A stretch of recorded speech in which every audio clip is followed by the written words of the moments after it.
Halo semuanya, kembali lagi di channel aku, si siswa suka rebahan tetapi haus akan pengetahuan. Di video kali ini, aku dan teman-temanku akan pergi ke salah satu museum yang ada di Kota Tua Jakarta nih. Namanya Museum Wayang. Yuk ikutin terus perjalanan kita hari ini.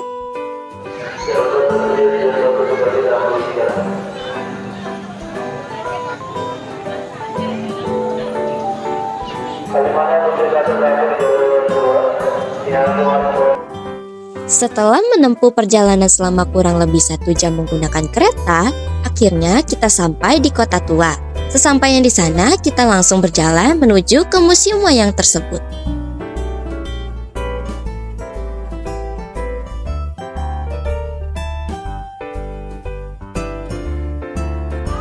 Nah, akhirnya kita sudah sampai di Museum Wayangnya nih.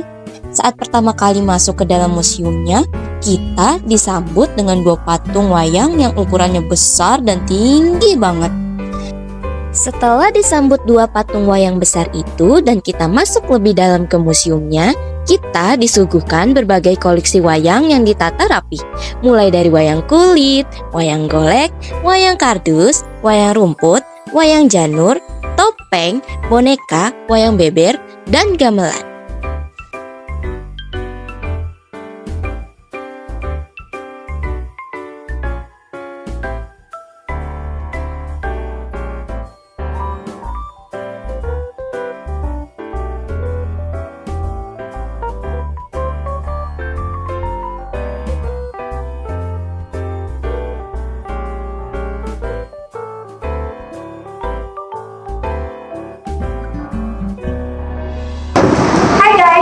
Amalia akan menjelaskan wayang kulit dari Betawi.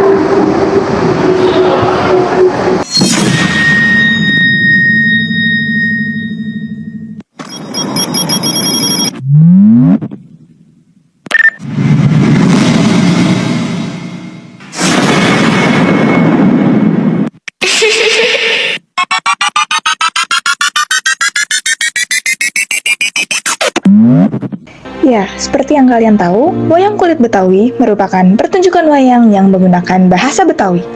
Walaupun tetap menggunakan epik Mahabharata dan Ramayana, tetapi beberapa rangkaian ceritanya disesuaikan dengan kearifan lokal yang ada di budaya Betawi. Selain itu, ciri khas dialognya yang konyol, seringkali menggunakan bahasa Betawi Melayu, dan diiringi musik gamelan yang khas. Asal-usul wayang kulit Betawi berkembang dari wayang Tambun yang dibawa oleh dalang-dalang senior, berakar dari Jawa, Banyumas. Pertunjukan wayang kulit Betawi juga sering diselenggarakan dalam acara pernikahan, khitanan, dan pesta rakyat lainnya. Karakter cerita dari wayang kulit Betawi mengangkat cerita Ramayana atau Mahabharata, namun sering disisipi oleh humor lokal.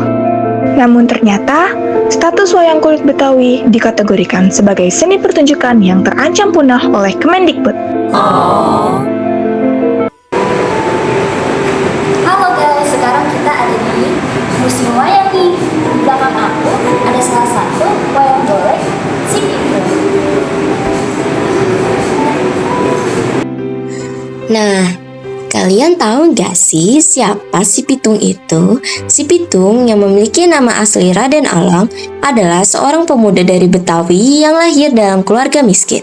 Meskipun begitu tumbuh besar dalam kelemahan, si Pitung memiliki hati yang sangat baik dan selalu berusaha membantu orang-orang yang tertindas. Sejak kecil, ia dikenal sangat kuat, cerdas, dan memiliki kemampuan pertarungan yang luar biasa. Pada masa itu, Jakarta dikuasai oleh penjajah Belanda dan tuan tanah yang kaya raya. Mereka mengguncang rakyat kecil, mengumpulkan pajak yang sangat tinggi, dan sering memperlakukan mereka dengan kejam. Melihat kesulitan rakyat jelata, si Pitung merasa terpanggil untuk bertindak. Ia mulai pertengkaran harta para pejabat Belanda dan orang-orang kaya yang tidak adil kepada rakyat miskin. Namun meskipun si Pitung melakukan tindakan perampokan, ia tidak bertindak sembarangan. Hanya saja mencuri dari orang-orang yang dianggapnya jahat, dan harta yang dirampok akan dibagikan kepada orang-orang miskin yang membutuhkan. Tindakannya ini membuatnya sangat dihormati oleh rakyat kecil yang menganggapnya sebagai pahlawan dan simbol perlawanan terhadap penjajahan. Dan suatu ketika, si Pitung mulai dikenal oleh pasukan Belanda karena aksinya yang semakin berani. Mereka mengutus banyak pasukan untuk menangkapnya. Namun, si Pitung selalu berhasil melarikan diri berkat kecerdikan dan keterampilannya dalam bertarung. Bahkan, ia selalu berhasil menghindari jebakan yang dipasang untuk mengabadikannya. Namun, meskipun si Pitung sangat terkemuka dan terampil, pada akhirnya ia tertangkap juga. Ia ditangkap oleh polisi Belanda setelah dikhianati oleh orang yang ia percaya. Setelah tertangkap, si Pitung dijatuhkan hukuman mati. Namun meskipun dia sudah ditangkap dan dihukum, semangatnya untuk melawan ketidakadilan tetap hidup di hati rakyat Betawi. Kini, kisah si Pitung tidak hanya hidup dalam cerita lisan masyarakat Betawi, tetapi juga telah diadaptasi ke dalam berbagai karya seni dan budaya. Cerita si Pitung diangkat menjadi film, sinetron, buku cerita rakyat, hingga pertunjukan lenong Betawi yang masih sering dipentaskan sampai sekarang. Melalui berbagai adaptasi tersebut, sosok si Pitung terus dikenang sebagai simbol keberanian, keadilan, dan kepedulian terhadap rakyat kecil. Kisahnya menjadi warisan budaya yang mengajarkan nilai keberanian melawan ketidakadilan serta semangat berbagi kepada sesama.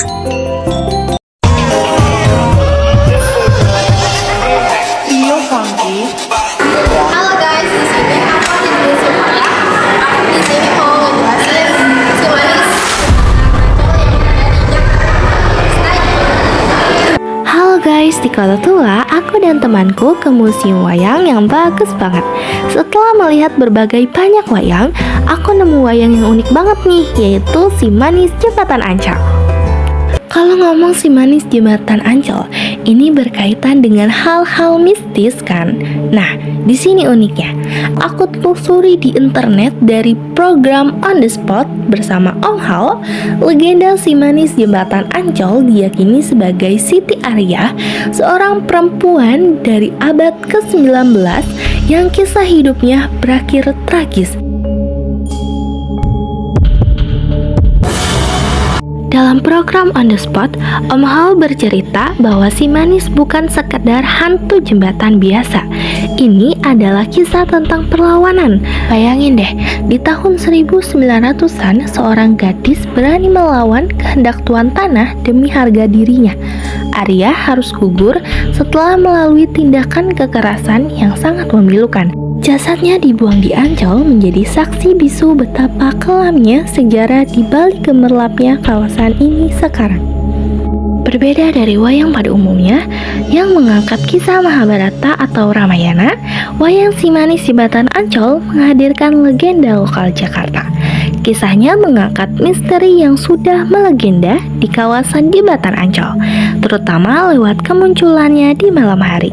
Melalui bentuk wayang, legenda si Manis tidak lagi sekedar dianggap sebagai cerita mistis, melainkan bagian dari sejarah dan budaya Betawi yang divisualisasikan dengan menarik. Kehadirannya di museum mengubah kisah ini menjadi karya seni rupa edukatif, sekaligus cara ampuh menjaga agar legenda lokal Jakarta tetap hidup dan relevan bagi generasi kita.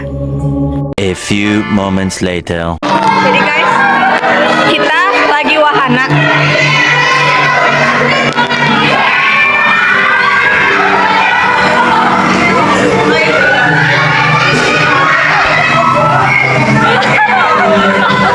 Ini before